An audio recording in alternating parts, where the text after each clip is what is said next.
Adalatul rawi, rawinya adil. Dhabtur rawi, rawinya dhabit, kuat ingatan. Salamatun minasyuzuz, tidak ada syaz. Salamatun minal illah, tidak boleh ada illat. Bagaimana kita tahu bahwa riwayat ini tidak kadzab, tidak pembohong, tidak dajjal? Setelah ditanyakan kepada ulama. Wahai ulama, bolehkah kami ambil riwayatnya?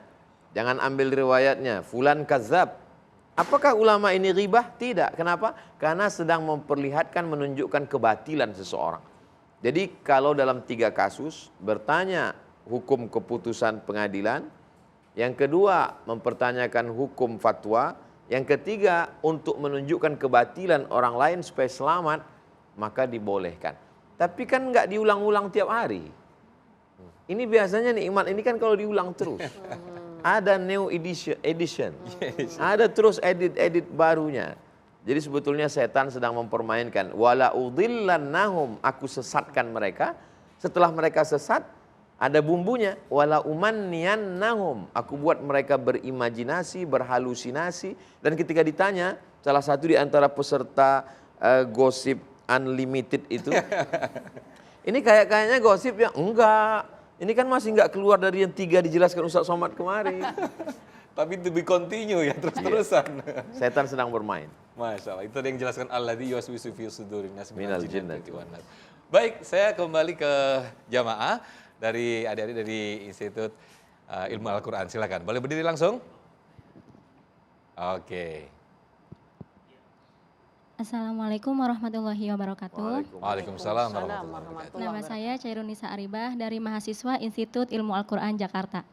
Pertanyaannya, apa hikmah dibalik Allah mengumpamakan orang yang membicarakan aib orang lain bagaikan orang yang memakan bangkai saudaranya sendiri? Terima kasih. Wassalamualaikum warahmatullahi wabarakatuh. Waalaikumsalam. Silakan Bunda Yati.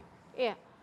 Subhanallah ya, perumpamaan Allah ini sangat mengandung ibrah buat kita ya. Ini kalau pikir aja pakai akal deh, doyan nggak kita bangke? Lagi bangkainya bangkai saudara gitu. Saudara kita yang kita makan bangkainya itu nggak tahu karena dia udah mati. Sama dengan gibah. Mereka yang kita bicarakan tahu nggak? Nggak tahu.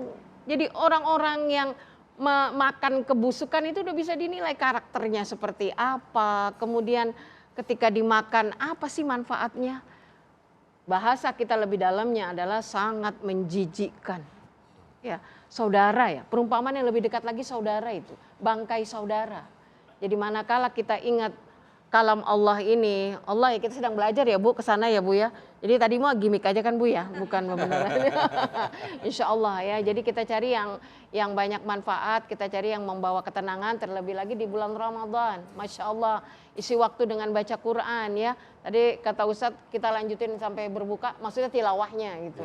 Ya, jadi ketika kita ada pembicaraan tuh, kita lagi puasa. Ramadan ini melatih bagaimana kita mulai ngerem ini, lisan kita. Mulai kita memprioritaskan waktu kita yang utama tuh untuk apa. Karena sesungguhnya orang-orang yang rugi ya yang mudah terbawa tadi ya, bahkan berlanjut kemudian unlimited ya, bukan hanya paket aja ya, tapi gibah aja sampai kapan? Selamanya.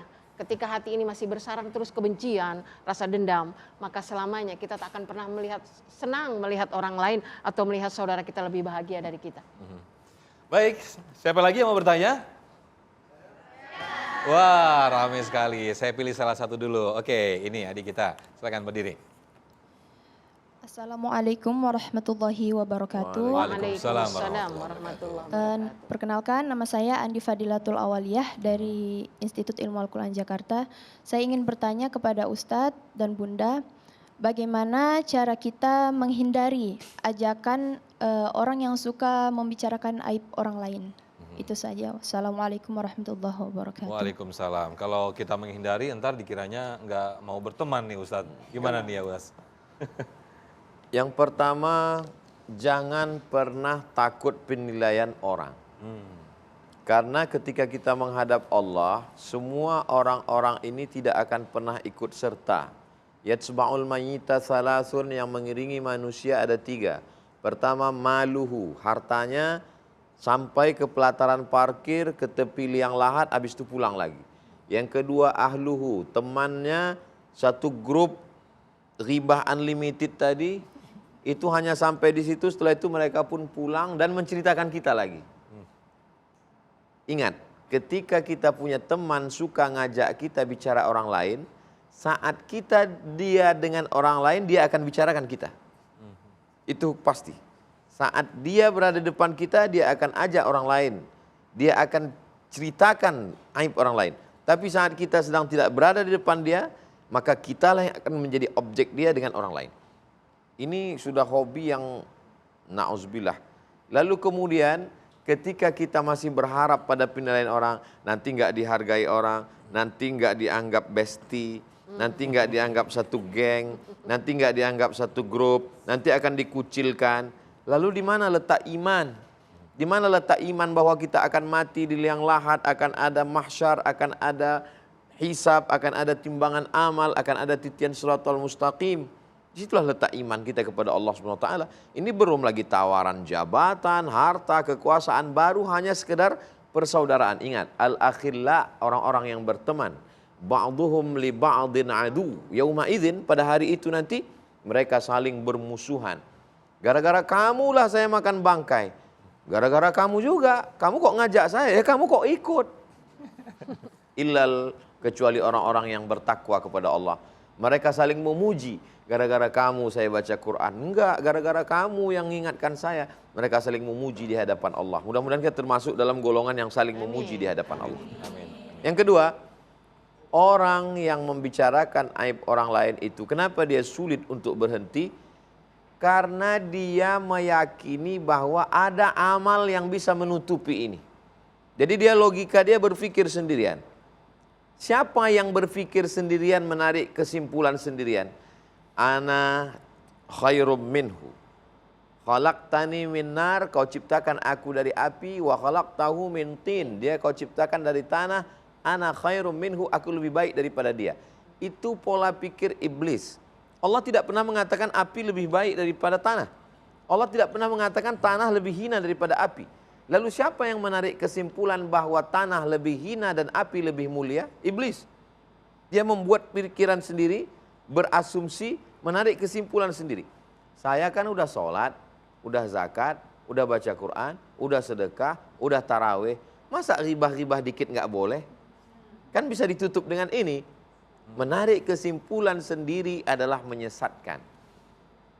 Dari mana kesesatan itu datang? Seringkali orang menyalahkan setan. Ini salah setan, kata setan aku udah dibelenggu nih 1 bulan.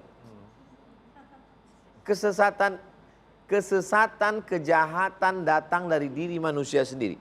Ibarat percikan api, setan hanya ngipas saja dikit. Mohon maaf, tukang sate jangan tersinggung.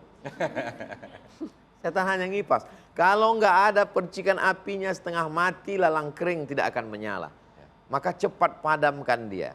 Yang ketiga adalah lagi-lagi la'allakum tattaqun, takut amal hilang, takut amal melayang, takut masuk neraka, takut makan bangkai, takut tidak dipandang Allah, takut melalaikan wasiat Rasulullah. Rasa takut itulah yang sedang kita pupuk selama 14 jam lebih kurang. Dari mulai makan sahur, start imsak jam 5, sampai berbuka jam 6.30, 13 jam setengah, itu ditanamkan dalam diri kita. Dalam sholat dari mulai takbiratul ihram sampai salam, dalam umroh dari mulai labbaik Allahumma labbaik, di Bir Ali sampai akhirnya tahallul, itu semua ada tujuan. Ibadah ini bukan sekedar ritual hampa kosong, tapi yang diinginkan adalah bagaimana takut kepada Allah. Mudah-mudahan hati kita dengan Ramadan ini takut untuk membicarakan aib saudara kita, insya Allah. Amin. Masya Allah. Wallahu a'lam. Siapa lagi yang mau bertanya? Nanti dulu. Kita lanjutkan sahur dulu. Masih ada 1 segmen lagi. Silakan Ustadz, Bunda, silakan kita sahur dulu.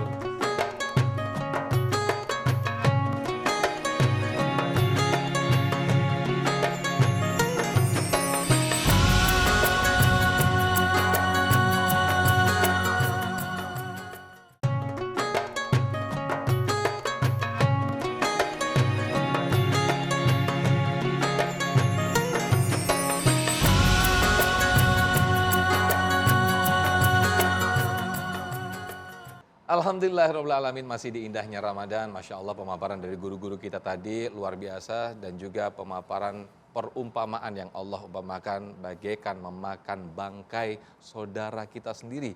Masya Allah, sangat mengerikan dan juga sangat menjijikan ya Bunda ya, Ustadz ya. Oke, saya buka lagi pertanyaan, silakan Bunda-bunda dan juga adik-adik. Wah, seru nih. Ayo silakan Bunda.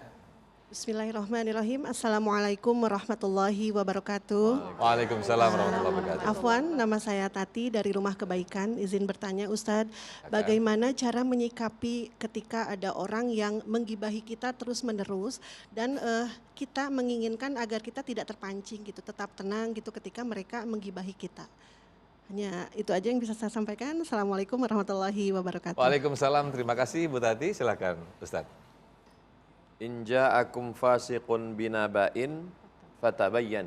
Dalam qiraat lain fatathabbatu. Kalau ada orang yang membawa suatu berita yang tidak benar, maka tabayyunlah. Klarifikasi. Prakteknya Pak Ustadz, saya amalkan begitu.